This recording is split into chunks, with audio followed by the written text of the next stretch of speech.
what's today's date? June 3rd, Friday, June 3rd. And today, I'm going to dispense with some of the formalities. I'm just going to do it for the sake of protocol. So, June 3rd, it is 10:07, and we are here today at the Post Commission's meeting on a force structure presentation model. And so, just for the sake of formality, I'm going to call roll, but this is a non-voting session today, so it doesn't matter if you're here, if you're live streaming, Pafadi and welcome. So I'm just gonna call, if you're here, just answer present. Guam Police Department, Guam Airport Police, Guam Port Police, Guam Attorney General. Present. Guam Customs, present. Guam Department of Corrections, Division of Aquatic and Wildlife Resources, University of Guam, Guam Community College, Unified Courts of Guam, Judiciary, President, Mr. Marshals, Guam Fire Department, Unified Courts of Guam Probation, Guam DOA, Guam Aircraft Rescue Firefighting, Present. Department of Parks and Recreation, and I think if I didn't mention, Guam Department of Administration Services. Okay, we're going on to agenda item 2, which is Chairman, Vice Chairman remarks and Interim Executive Director remarks. Mr. Bob Camacho, who is the Interim Executive Director, is doing his diligence with DOC. There was an emergency that just happened. So he's taking care of that, and he regrets to inform everyone that he's unable to make it today. So we will make sure that we pass on any information that needs to be passed on. And I see Mr. Francis Bliscoe is here from the Department of Administration. So, good morning, everyone. My name is Vince Perez. I am the chairman, and along with me today, I have Mr. Ray Manterola from the Guam ARF, from over at the Guam International Airport Authority. And today, we hope to give you a presentation so you can get a greater understanding of an effort that we're trying to do in order to improve the capacity and hopefully help facilitate career movement within the law enforcement community. So before I continue, I don't know, Ray, Mr. Manterola, would you like to say a few words before we continue? Yes, good morning, everybody, and we're happy and glad that this implementation will assist on the tiering of structures for as a whole in the peace officer standard of training. And welcome again. Okay. So please be a little patient with me. I'm not really a computer whiz with this, but I'll try. As you can see, our first slide says the Law Enforcement Officer General Force Leadership Structure Tier Project. And in a nutshell, what we've seen is that we've done a gap analysis. I'll talk about that a little later, but really what it is that if you take a look across the law enforcement communities, you have a multitude of different law enforcement agencies that have different levels of duties and responsibilities. And sometimes when you're looking at the duties and responsibilities, in addition to what they learn in their training centers, you can kind of come up with a general standard across the board and say that this should kind of equate to this. So what we're seeing is that in quite a few cases, the duties and responsibilities don't really seem to match up as far as pay is concerned, and we'll go into that a little bit later. Okay, so to the next slide. So if you guys can't read it, I'll read it for you. It just says basically that the public law that came out, the budget law, Public Law 3654, Section 43, has created a new Section 5110.2.4 to Chapter 51 of Title 17 of the Guam Code Annotated, which is authorization to establish a standardized and uniform law enforcement officer general force leadership structure, tier, and pay plan for peace officers.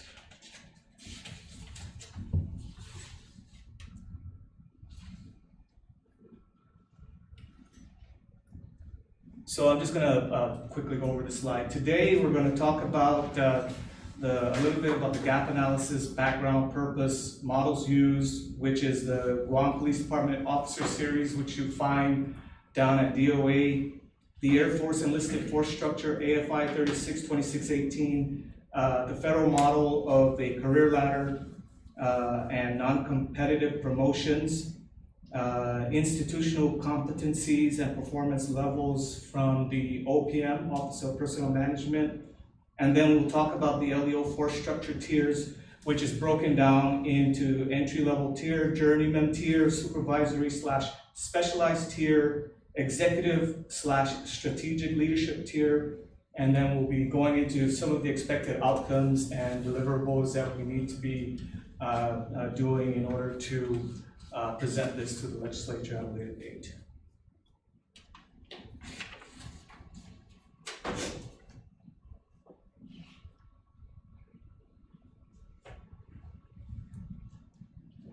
So kind of slow, but so anyway, I did a gap analysis, and I took a look at all the different law enforcement officer positions.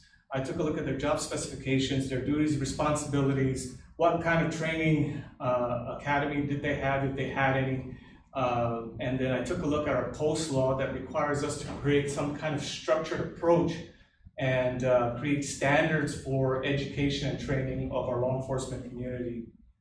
So the analysis found that LEO positions with similar levels of qualifications, education, training, and leadership skills do not have a common generalized leadership force structure for appropriate classification. It lacks adequate, and also the current career promotion system lacks an adequate mechanism to allow for timely career progression. Why do we need this? The current system for the force development and career advancement is not conducive. There really isn't one. If you take a look at all the different law enforcement agencies today, there really isn't a career education or training plan that we give out to our officers when we first join the force. You're just kind of left to figure it out on your own. Oftentimes we find that we leave the officer behind, and that they gain such a massive skill set with institutional knowledge, and yet we don't promote them in a timely manner. What happens is that, and I was talking to Mr. Richard Press, who is a representative from the Guam Federation of Teachers, thank you for attending, about the issue we have. Oftentimes we find that we have officers who retire after 30+ years of service at the rank of a customs officer 1, police officer 1, corrections officer, firefighter 1, and they're oftentimes performing at a much higher level of capacity than what their position really calls for. So going back to this, there's a new system that is needed to classify similar levels of duties, responsibilities, education, and training into a unified force structure. This should also incorporate a career ladder. Career ladder is not something that is used, to my knowledge, in the government of Guam. I believe there's an alternative. It is a known promotion potential, but that one is kind of complicated to use, and it doesn't spell out what we intend to do with the Post Commission, which is to create a system where you come in, you learn the foundational skills, and you build. As you build your knowledge areas and your institutional knowledge of an area, and you build up on your leadership skills, you promote upward. It's like an apprenticeship. So we'll be talking about that in a little bit. Okay. This also provides LEO entities opportunities to develop and incorporate additional levels internally in working with the Guam Department of Administration and Civil Service to be able to create additional positions so that you can space out how much knowledge, experience, and leadership each position should acquire and criteria for it. So let me give you a little bit of background.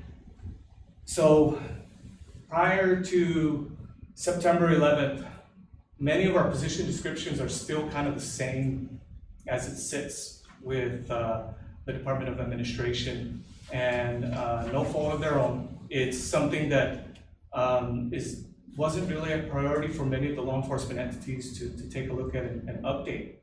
However, go back to September 11th, 2001, the terrorist attacks. What happened? There was an explosion of new mandates, new requirements that many law enforcement entities had to assimilate into their current operating force with no additional funding, no other means of assisting. You had to try and, to me, it's almost as if though we took on another unfunded mandate and did a lot more that is required of us.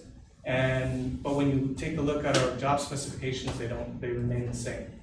So this is going to be reflective of going back, reviewing all our job specifications, and upgrading it, and hopefully realigning it to something that's much more in line with the intent of what the Post Commission is trying to do, which is really create a standardized program and not have sporadic pieces here and there. We're trying to align everything. Right now, we're out of alignment, so this is part of that process.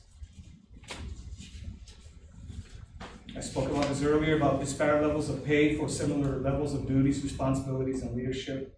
The other thing that we've started to notice is that now, since post 9/11, there's more of a collaboration with all law enforcement. Many years ago, it was compartmentalized. The police department does its own, customs does its own, corrections does its own, but if you take a look around, we have task forces that operate collectively. And a lot of it is in line with the mandates that came out since September 11th. Also, there is a need to develop a law enforcement officer career development promotion program. If you take a look, currently we do not have that. The way the current promotion system works is that when you go through a training to become an officer, you come in and you sign in, you get picked up, you go through the program, you go through GCC, you get your Basic Law Enforcement Academy certificate, then you go into your agency-centric training for about 6 months, and in some agencies, they also have an additional apprenticeship program. So then, the only promotion that you have, which is really non-competitive when you really look at it, is that going from the trainee to your Officer 1. Out of all the law enforcement entities in the government of Guam right now, the one with the most solid career progression model would be the police department. But even at that, it's not an automatic thing. Every single time you're going to go up for a position, it's competitive. So what we're hoping to do is at the lower levels where you need to learn about your core competencies in order to be an expert of what you do for your baseline duties, is we're hoping to make sure that we have a systematic way that as you increase your levels of knowledge and leadership skills, that you will also get compensated accordingly. And so in line with that, we're hoping to develop a law enforcement general force structure, and I'll talk about that in a little bit. Purpose. So we're going to talk about purpose, models, utilize, and all that other stuff I mentioned earlier. So the purpose of the Guam Law Enforcement Officer Force Structure is that it defines and appropriately aligns the leadership levels, tiers, ranks, roles, and general responsibilities for Guam law enforcement officer positions. The force structure will be built on a foundation based on training, education, general/technical competence, experience, leadership, and managerial responsibilities. Through this force structure, it will set the foundation to create a solid set of standards, education, training, and leadership criteria to create a consistent, fair, and equitable environment in which supervisors, managers, and human resources personnel and others can use at their disposal. Okay, now we're going to go to the GPD benchmark positions. So the force structure incorporates aspects from the military's enlisted force structure and the Guam Police Department's benchmark. So going back to what I said earlier, if you take a look at the Guam Police Department's the police officer series, it starts off as training, police officer 1, police officer 2, police officer 3, sergeant 1, sergeant 2, police lieutenant, captain, police major, and the police colonel, which is the overall highest ranking classified person within the police department. If you take a look across the spectrum, you're going to see some with only 3 levels or 2 levels. You have an officer 1, a 2, and a supervisor. Where's the guy that's thinking strategically? So this is how we can get better. We need to incorporate additional positions that allow us to be able to think far ahead. When you have people at the lower echelon and they have good ideas, but you're not really allowing them to do it because you think that their level of knowledge and experience is way below that of what is required, then that shows you that there is a need to create a tiered structure. And I'm going to use, and I talk about the military, right? So people can say, well, you know, the police department is this, corrections is that. There's 2 different apples and oranges. I beg to differ. If you take a look at the military model, and everybody knows what an enlisted person is, they break it down into an enlisted grade of E1 through E9. You'll find an enlisted force structure that delineates the lower tactical hands-on between the levels of E1 through E4, and then your first line and second line supervisors from E5 to E6, and then your strategic managerial level positions from E7 to E9. And guess what? Same can be said about the Army, Air Force, Marines, Coast Guard. You guys in the Marines will say, we are the best, you rely on us a lot, but guess what? If you're an E5 in the Marines, there's also an E5 in the Air Force and E5 in the Coast Guard, similar levels of duties and responsibilities. They all have separate missions. So we're not trying to argue what is better. What we're trying to do is trying to develop something that is a core and inherent structure that we can use to compare. So that way we're not comparing our position to a Guam Police Department position. We're comparing it to a law enforcement officer position level 4 instead of a GPD sergeant or whatever it is, right? So keep your mind off of it's a police department officer position. It's we're using it as a baseline to develop this force structure. So as I said, the force structure incorporates aspects from military enlisted force structure and the federal government's career ladder and the Office of Personnel Management Competencies model. The enlisted force structure is a formal military policy which also assists with development of the enlisted force. The enlisted force structure is comprised of 3 distinct, and the reason why I'm talking about this so you can see in context. It's comprised of 3 distinct and separate tiers, each correlating to increased levels of education, training, and experience, which would build increasing levels of proficiency. The enlisted force structure defines the responsibilities of each rank to best meet mission requirements. It provides a common, stable career structure for all enlisted personnel and provide all airmen the opportunity for professional growth. The force development, so it also deals with force development. It identifies elements of force development, education, training, and experience, which are tied to institutional competencies. The institutional competencies are the leadership, management, and readiness qualities needed. These competencies provide a common language, set of priorities, and proficiency expectation based on a rank, experience, and a position. The purpose of the enlisted force structure provides a general framework for the force structure that best meets mission requirements while developing institutional and occupational competencies. And it also defines leadership levels, tiers, ranks, roles, terms of address, and general responsibilities for the enlisted forces.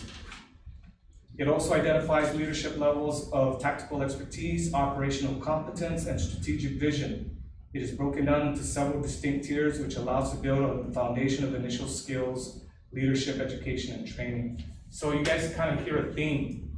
We don't really have that currently in our current, we don't even have a force structure. I don't know what to call it. So we're looking at developing that.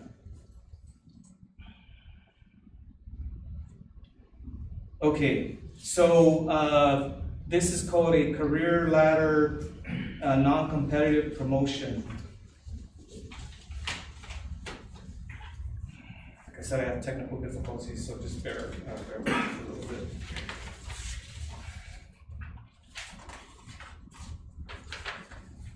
Okay, so what is a career ladder? A career ladder is based on a model used a lot in the federal government, in which they can bring you in at a certain level and you non-competitively compete against yourself. So I'm going to use the CBP, Customs and Border Protection. A career ladder position is based on the federal government model. A career ladder promotion is a promotion to the next higher grade level to which an employee advances without competition up to the full performance level, FPL, of their position.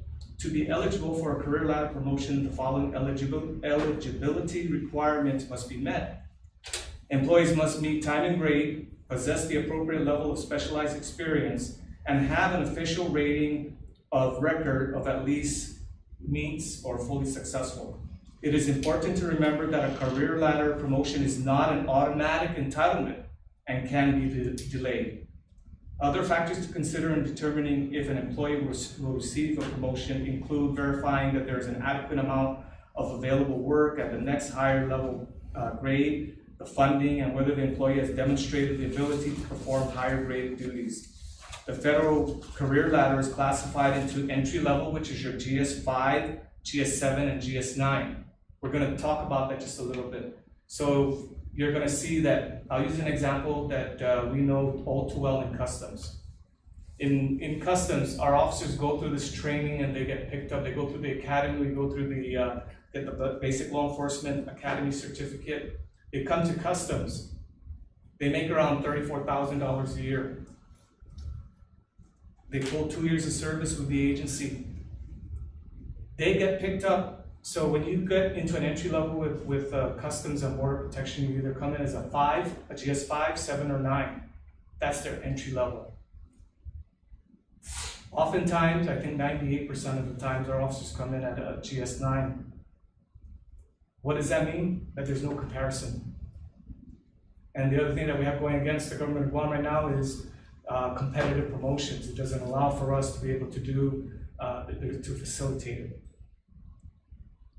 Okay.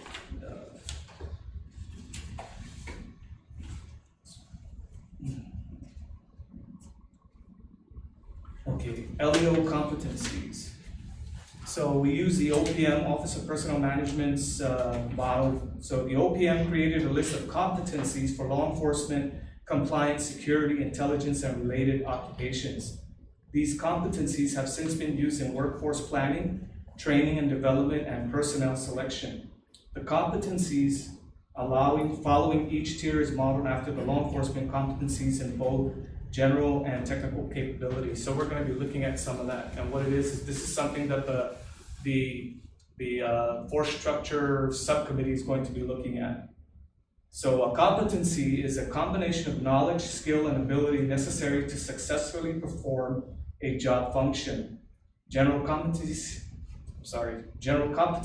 cut across occupations, while technical competencies are specific to an occupation or specialty area. So the competencies also are broken down into expert, advanced, intermediate, basic, and awareness. We might have that on the next slide.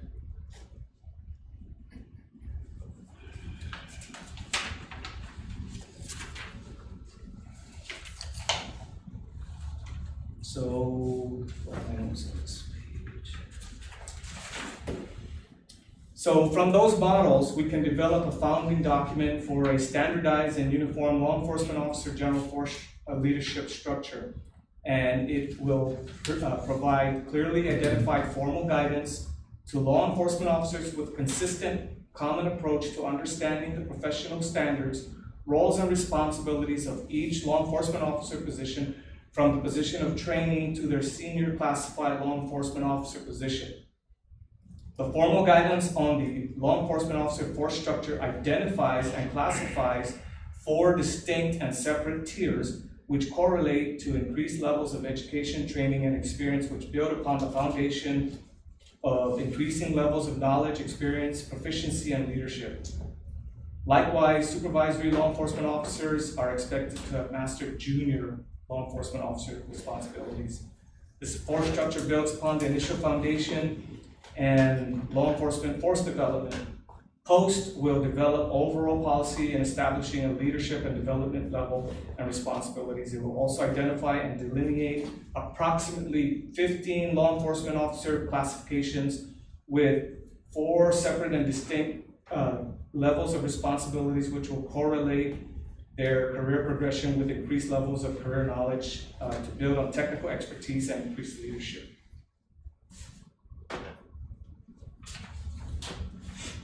So this next slide shows the LEO force structure leadership levels. And if you notice, you'll see that there's black, yellow, blue, and green. The black is related to the tier 1, which is your entry level or basic tier. Your yellow is your journeyman / tactical intermediate tier. Your blue is your supervisory / operational specialized tier. And your green tier is your tier 4, which is your management executive or strategic tier.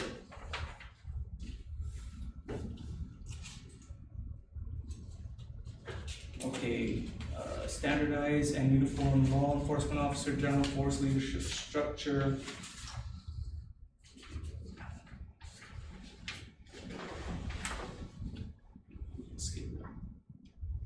Oh, I'm going backwards. Ready? Yeah, you're right. Okay, so notice the black, yellow, blue, and green again. So now these tiers are broken down into your entry level, and entry level guard, cadet, recruit, trainee with high school, trainee with ballet, and trainee with 60+ credits. Then you got your journeyman tier, which is your tactical operations, which is your apprenticeship, career ladder positions. Make a note, career ladder positions, which equates to a non-competitive promotion, which you take charge of your own career once you start. And your supervisory, tactical, operational leadership, and your special tier. So when you get to the blue tier, that's where you compete. So you can't automatically promote all the way up to the highest classified. In certain areas, you need to take a test, you need to go through an interview, and I think in line with the federal models, this is something that is acceptable to the Post Commission. And you can't really see that, but that's actually a model that breaks it down from LEO 1 all the way up to LEO 15, and I'll just go through it rather quickly. The LEO 1 is your trainee who just graduated from high school, who's going to go through the whole system. Your LEO 2 is that person who acquired a basic law enforcement academy certificate and needs to go through the agency law enforcement centric training. Your LEO 3 is the person with either 60 credits or a college degree. So all of them are going to be receiving the same type of training, but in the federal government, they actually give you like a higher pay grade for coming in, and so does the military. I'll use the military as an example again. If you got like 60 credits or above, what they normally slot you in is not an E1 or an E2, they start you off as an E3, that way you get a head start on your career. You're ahead of the 2 other guys who came in as an E1. So that's pretty much what it is. And so in line with what the Post Commission is doing on training and education and experience and standardizing, we're hoping that this is something that would act as an incentive for those individuals who do have college degrees, because when you really take a look at the incentive to join a law enforcement agency and you look at the starting pay as a trainee, it's not conducive to changing their mind, especially if they have a degree. So what we're hoping to do is that we're hoping that when we incorporate this, it allows them to at least see that we value their education. Okay, so now the E4 would be your apprenticeship journeyman tier, which would be your LEO4 would be the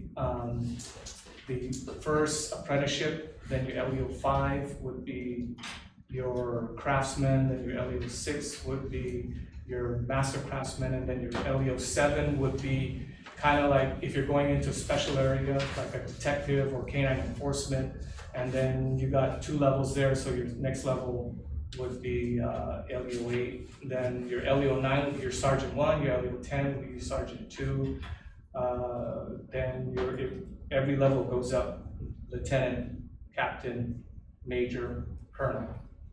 And like I said, I'm using the police department as an example, but when you take a look and you just say, we'll just use a general term, instead of saying police officer 1, we'll just say LEO4. Okay.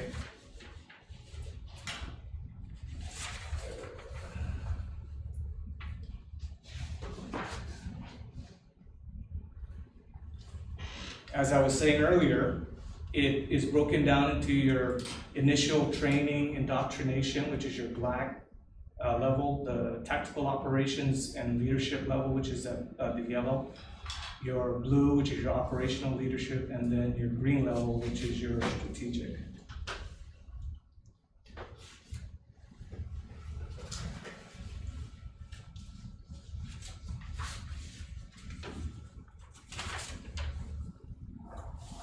Okay, so I'll go and I'll use the side-by-side comparison because we're using the Guam Police Department models.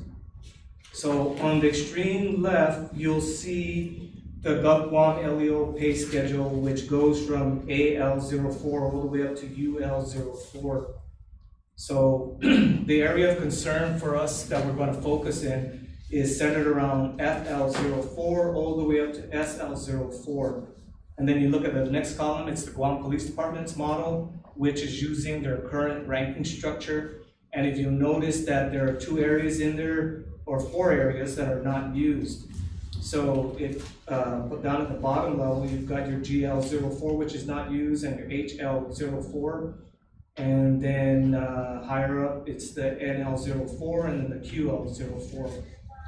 What we're hoping to do is that this shows you that you can actually take the training positions and create 3 levels. Like I said, 1 for high school, 1 for your ballet, and 1 for those of 60 credits or a college degree. Then when you get promoted, you go into your career progression and you'd be issued what is called a career education training plan for your entire career. So if you take a look at it on the right side, there's the new force structure, which we are going to be talking about when we have our subcommittee meetings. So it goes from LEO1, which is a trainee, your LEO2, which is a trainee, your LEO3 trainee, your LEO4 would be your PO1, your LEO5 would be your PO2, your LEO6 would be your PO3, and then there are 3 new levels that we can actually take a look at and incorporate into the force structure. That is your LEO7, which is your PO4, which is like reserved for like your senior officers and specialized level 1 or level 2 or level 1. And then the next one would be your LEO8, which would be your special agent 1, and then LEO9, special agent 2. And then the sergeant 1 would be reallocated because if you notice they went from ML04, we would make a request to reallocate this position to the LEO10, which is OL04. And then the LEO11 would be Sergeant 2, your LEO12 would be the Lieutenant, the LEO13 would be the Captain, the LEO14 would be your Major, and your LEO15 would be your Colonel. And the reason why we're doing all this is that it's a much simpler version So keep in mind that the public law that tasked us to create this force structure is also tasking us with creating a law enforcement pay schedule. But I think in the interim, I mean, that's too complicated for a post-commission to do when everybody is focused on managing their areas of institutional knowledge. So in order to develop a pay structure, we really need to hire somebody to do it. But utilizing the recently passed law enforcement pay schedule, we can take these positions and allocate them into the currently existing pay schedule.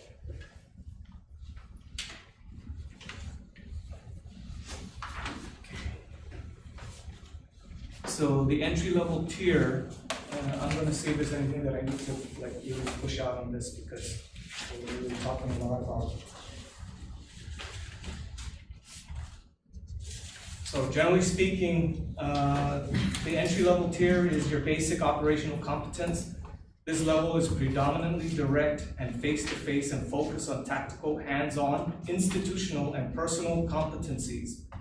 This tier encompasses entry-level basic law enforcement training and education, which carries over as part of a bigger law enforcement apprentice/journeyman tier.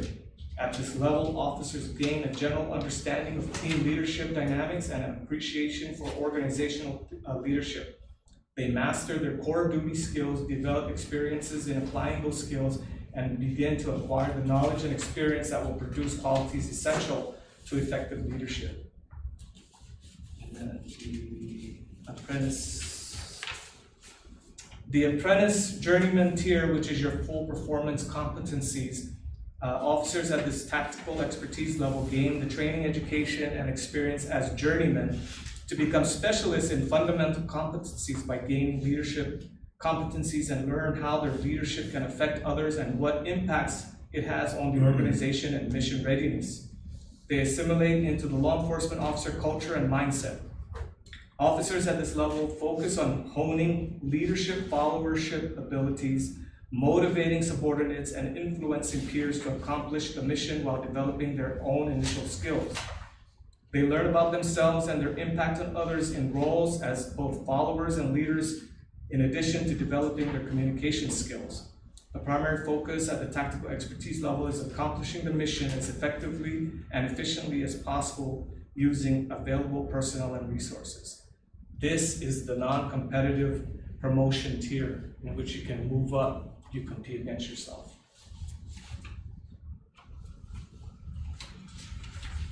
The next tier is your supervisory. So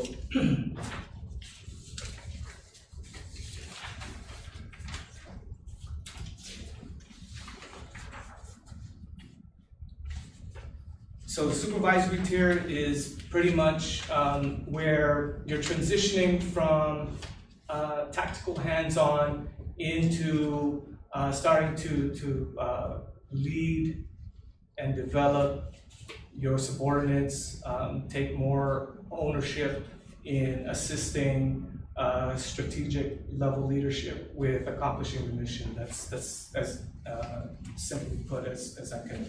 That's as simple as I can put it.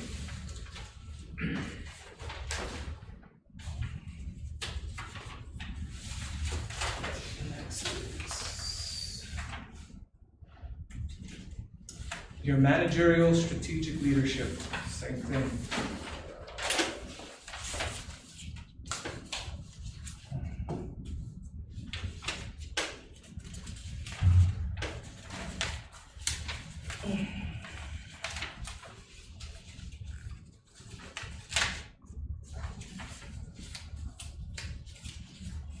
So same with the previous tier. It's the previous tier was a competitive promotion or not competitive. So supervisory tier is the competitive, which is also your specialized.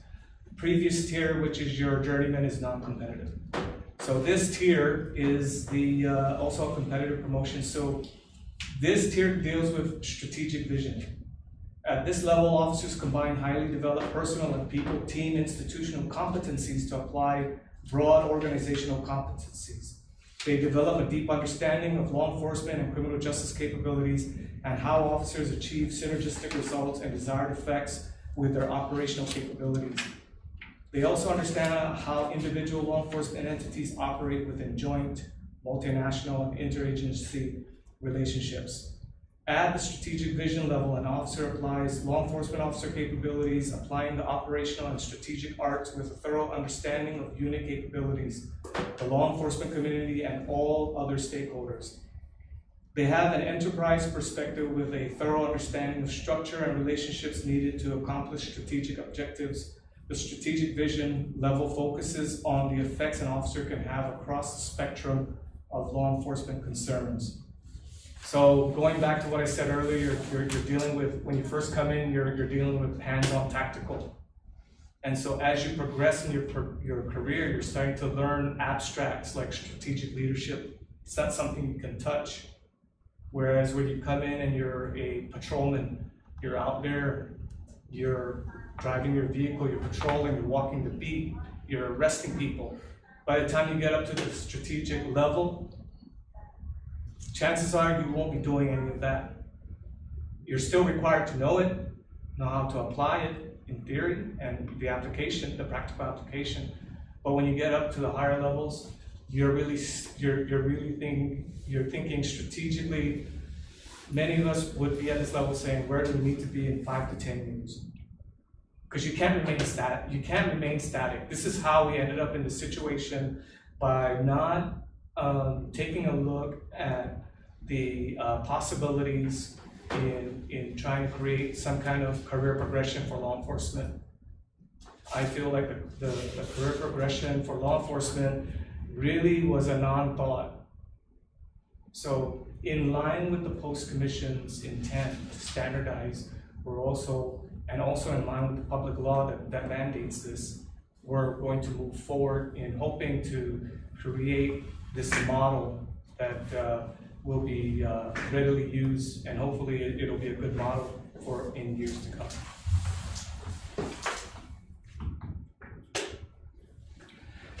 Okay.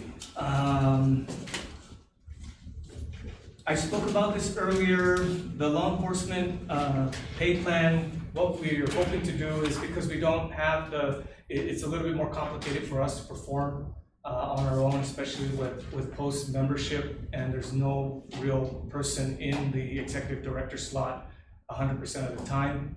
We're going to be utilizing the current pay plan, and so, like I said, the law enforcement force structure will use GPD positions as benchmark, and so I'm talking about all of this. So really,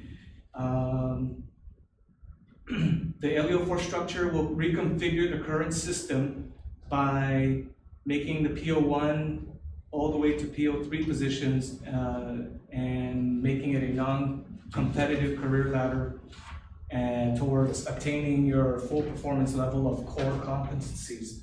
When I talk about core competencies, that means what is it that I need to know as a patrolman? Not what do I need to learn as a detective. A detective is a specialized area. So every agency has like core competencies, and they may even have like specialized, but it's what do I need to know in order to be the best patrolman I can be. I'm not thinking anything else. So that's what I mean by core competencies and your full performance level.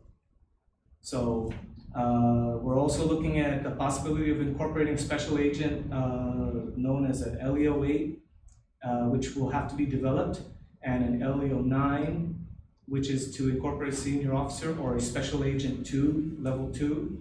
And then LEO 10 is to upgrade the sergeant from pay grade LL to the M, and then upgrade LEO 11, which is the sergeant 2, upgrade that one to an N, NL 21, and then take the LEO 12, which is to upgrade the lieutenant from NL to O, and then upgrade the captain pay grade from O to P, and then the LEO 14 major to R21, and then the colonel, there will be no change.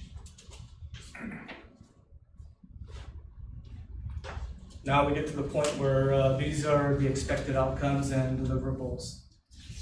So from each organization, when we have when we're gonna have our subcommittee meeting, I'm going to need to acquire their organizational chart from each law enforcement entity, as well as their functional chart, their position descriptions for each level of LEO position. So once we're done and the committee agrees, we vote it and we come up with the model that we're happy with, the subcommittee, the draft will be sent to the LEO force structure subcommittee, the leadership to review. Okay, sometime in the latter half of June, we hope to have a meeting to discuss this. And then we will finalize our discussion and amend as necessary. And then the commission is going to formally vote to adopt the proposed force structure and formally identify what further steps and processes need to be taken by which responsible entity. Like, for example, job evaluation, criteria, development, that we would rely on DOA. What is it that the legislature needs to mandate? What is it that each entity needs to accomplish in order to be able to meet the aspects of the force structure? Okay, we're kind of at the end. So in summary, I spoke about the gap analysis, I spoke about the background, the purpose, models used, using the Guam Police Department officer position description series, the Air Force enlisted force structure, a federal career ladder model, non-competitive promotions, institutional competencies and performance levels, the LEO force structure tiers, which is broken down into entry level, journeyman, supervisory, specialized, and executive strategic leadership tier, and expected outcomes and deliverables. And at the end of this presentation, if anybody has any questions, I open up. So my understanding is by June, the June meeting, this will be presented and probably adopted or passed. Or Yeah. So I'm hoping June is kind of ambitious, right? okay. But this thing, the law came into effect in October, first week of October. The Post Commission was given the authority to create two things. One is to create a general force leadership structure, and then also create a pay plan. And if you take a look at the force, the makeup of the Post Commission, every person that is represented in the Post Commission, to include the support personnel, are actually assigned 100% to their own agency or entity. So overly ambitious. What I tried to do was, during my off time, I started doing research to meet the mandate, which is to develop a force structure, one, and to develop a pay schedule that's appropriate in line with this plan. So during this time, come December, late December, January, they passed through executive order the law enforcement pay structure, which gave law enforcement officers 18%. Does it fix the problem with pay? No, it doesn't. But it kind of realigned certain positions that were similar in nature with their letter grades, and they right-sized it. But one of the challenges I see is that some of the position descriptions or the position description questionnaires were not reviewed, or they were antiquated, meaning it didn't represent a higher skill set was needed, and so they didn't adjust certain positions. So if you take a look at positions right now in law enforcement, you're going to see it's like, wow, this sounds like an LEO 11. Why is it getting paid as an LEO 6 pay grade? The Post Commission can't do any of that. It's very difficult. So when we meet in June, latter part of June, the hope is that, because what I did was I did all the research, I compiled as much information. It may sound like information overload, but this is where the commission comes in and they sit and debate the pros and cons of what this program is designed to do. But we have to keep in mind, in line with what the mandate is, which is number one, create the force structure and do the pay, is to make sure that we're in line with what they're asking for and don't create something different.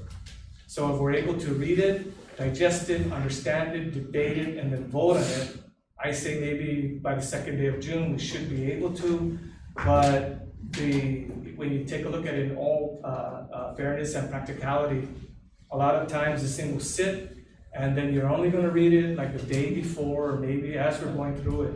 So we have a deadline to meet, which is, we're given 1 year to develop this, and already we're running into June, right? So hopefully in 2 days, we get at least 75% done, and then maybe July, we're able to put it out for a vote. So keep in mind that this is just the start of it. Once we start down this road and we finish it and we come out with what we say is the model that we need to follow, is that gonna fix everything? Right away, no, it's not, because what's gonna happen is now all the law enforcement entities have to work at creating an appropriate job specification and must work with the Department of Administration or their HR specialists, and then identify core competencies as it relates to their special fields or whatever, and agree on it, and then come up with a career education training plan for each level and what are the requirements. The beauty of utilizing the Guam Police Department is that it also incorporates into their position descriptions requirements or recommendations to get your degree. So as you progress in your career with law enforcement, some guys are happy as a clam if they don't get promoted from an officer one position. This is not intended for them. This is intended for those career-minded individuals who say, I want to do more. I know I can give more. I know I can leave this place better than I saw it, and I'm going to make it better for the community.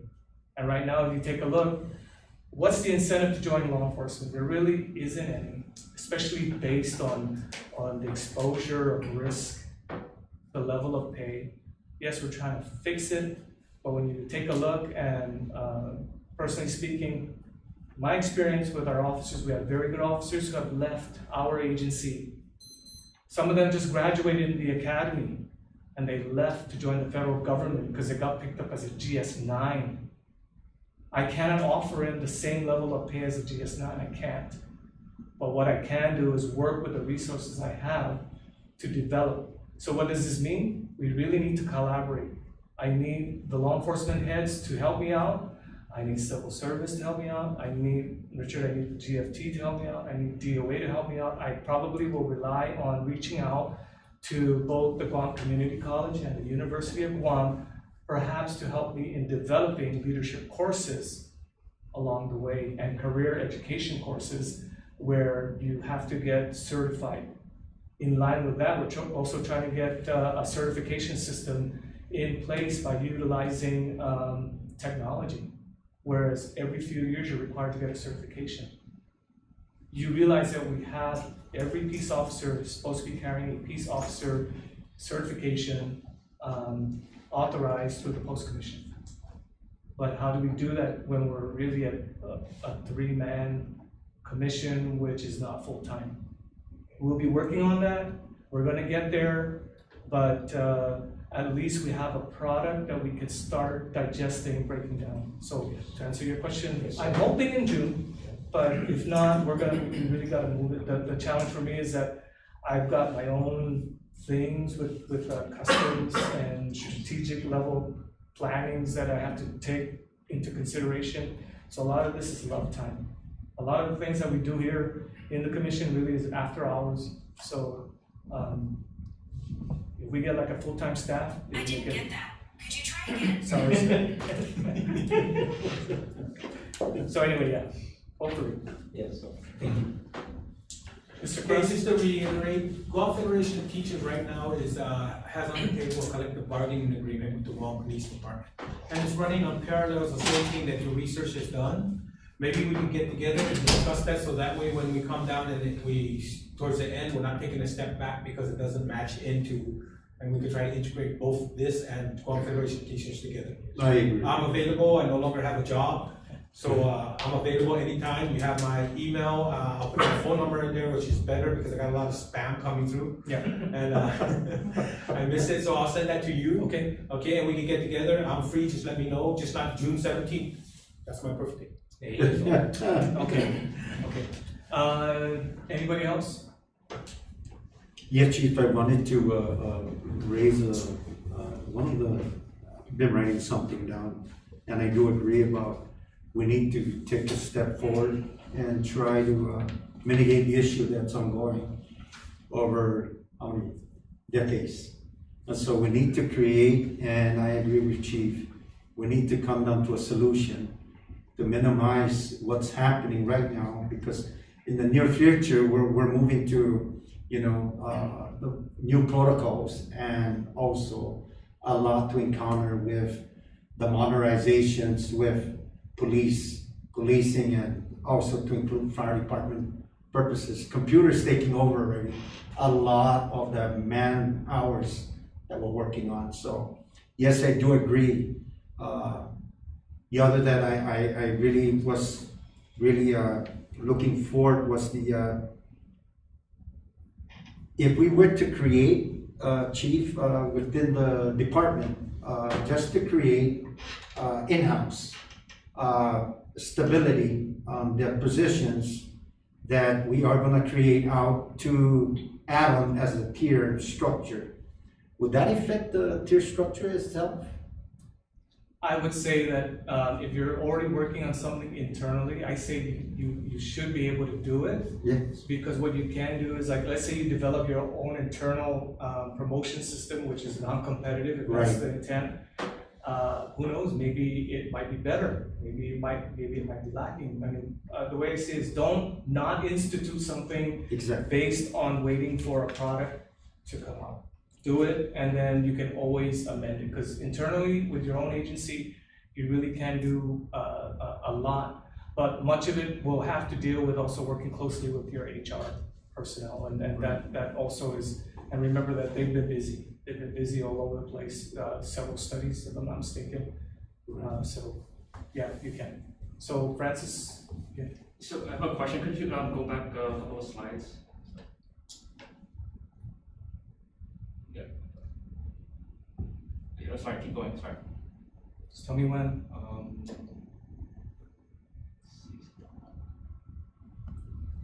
Okay. Next. No, I think it's the one The one that I after. just, Yeah, I believe it might be that one. So, what I heard was kind of aligning towards use GPD as like a benchmark, right? yes, So for agencies whose mission, for example, are very highly focused, let's say for the territory park, whose mission mainly guarding. they're a division of higher, that's also gonna be discussed. Okay, so is the initial thought is trying to create positions, let's say territory park colonel or No. things like that? No, Okay. so this is the other challenge that we have. We have law enforcement agencies, we have police department agencies now, okay? Guam Police Department, the Guam Customs, Department of Corrections, right? You have other agencies out there who are a main unit, and then they have a subunit. So like Park Patrol is a subdivision, right? It's not the agency, it's a sub.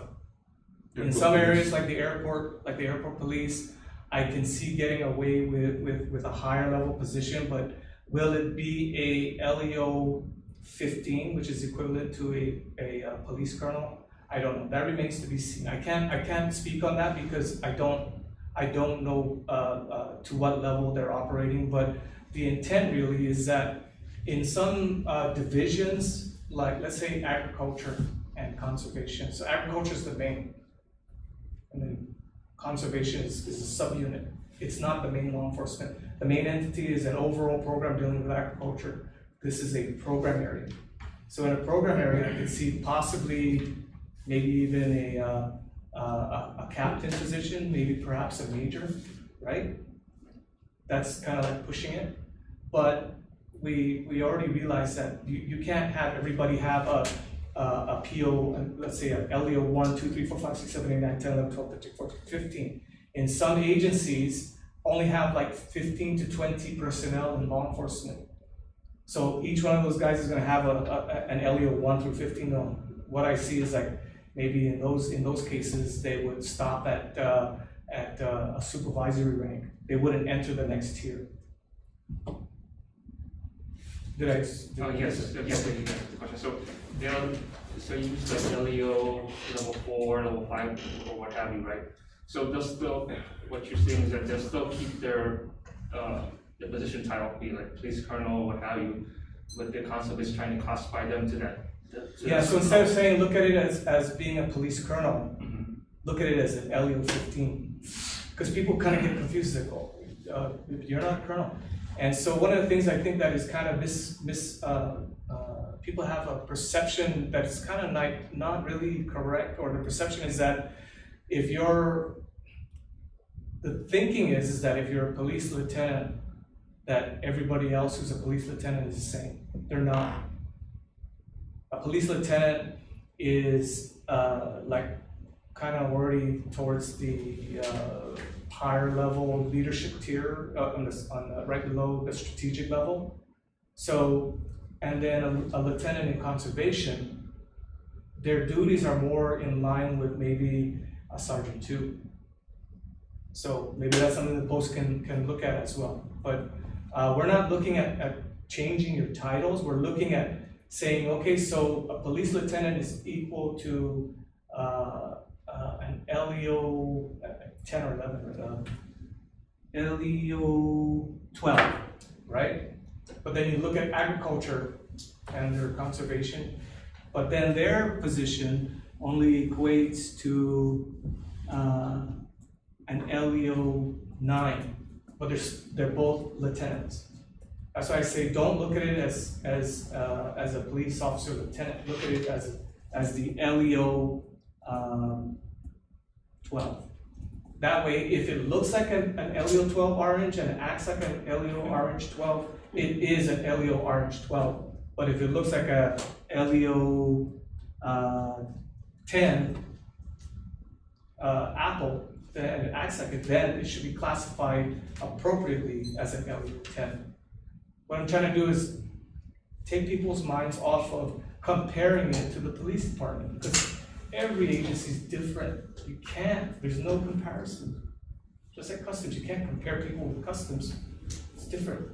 I guess, Francis, the main thing about the development of the tier structure is to identify by level, but by law enforcement officers, LEOs. So it doesn't matter if you're in the police department, fire department, it has a bracket that will identify them. No one's gonna change the title in the department. But in the post commission, is to identify by law enforcement, where you're at what level. And so really the intent really is to create a systematic approach towards career progression. Right. Because let's face it, folks, we really don't really have that. We want to foster mentorship and career progression, yet we don't have the right system in place. So what I'm hoping to do is, through this force structure model, is to formally adopt what we can and then move it forward. But like going back to what I said earlier, it's going to take work. This is not the hard work coming up with this plan. It's actually doing the ground pounding and developing the position descriptions, developing the education training plans, and developing the career development courses. And it's a lot. Sorry, last question. Okay. Sorry. So how about movement between departments? Let's say if they, so you talked about non-competitive moving of promotions, right? Let's say a PO2, PO3, for example, or customs officer 2 to 3, right? Non-competitively.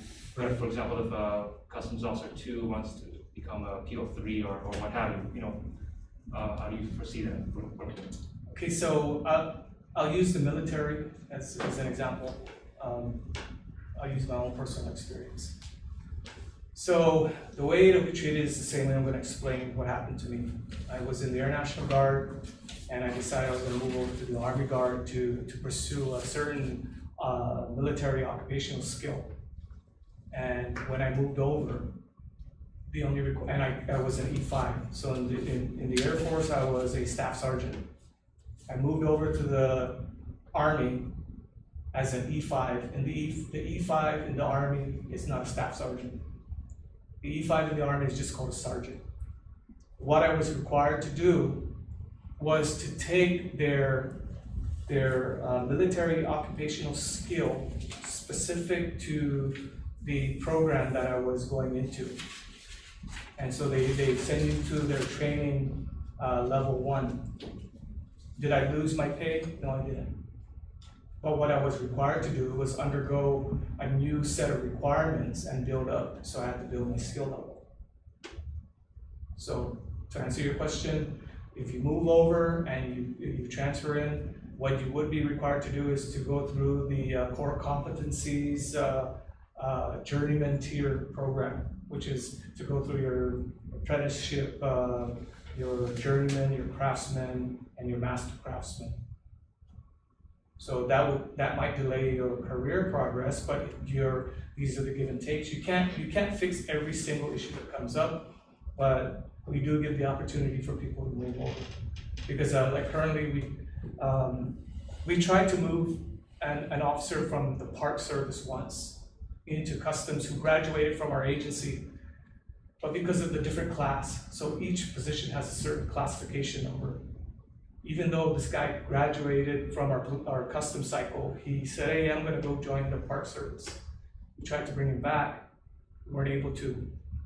So what we're hoping to accomplish in this forum is to be able to allow it a little bit much more freely by saying, if his position meets that of an LEO 4 at least, not a customs officer, not a police officer, not a parks service officer, but an LEO 4, then he qualifies for that.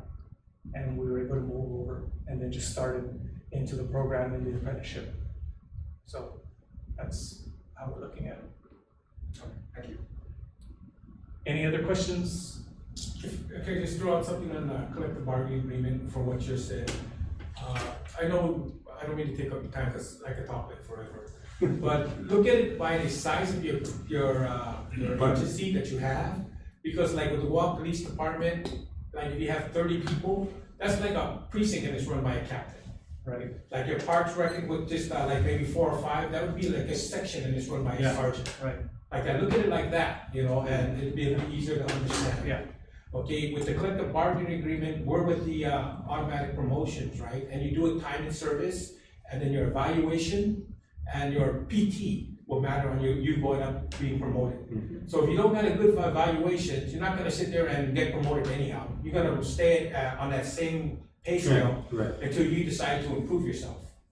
Okay, and then we're gonna have, like he was saying, a core skill with the collective bargaining agreement that you have to complete before you go to a specialized unit. Because that way all these officers, because the problem I saw in my career is that some people were going to specialize within 1 year because who they knew, but they can't function on the street. And it's very sad. You know, it's sad when you see a lieutenant doesn't know how to do a DUI, right? And stuff like that. And this person's supposed to be teaching these other officers how to do it. See, so that's why I say we need to sit so that we're on the same, so there's no backstepping and say, oh, we gotta redo it. We could try to do this merged together as one. Yeah. Okay. So yeah, we'll be reaching out again also, and so we'll also be informing you that of the next upcoming meetings. It's kind of tight because even me, I have to go on military training for about a week, so I'll be out of pocket. And if I forgot to mention, Ron Farron from the Civil Service here, thank you again all for coming. Anyway, if there's no further questions, thank you for coming over and sitting in on the presentation. I'm concluding this meeting. It is now 11:16, 100 hours. Thank you, everybody. Appreciate it.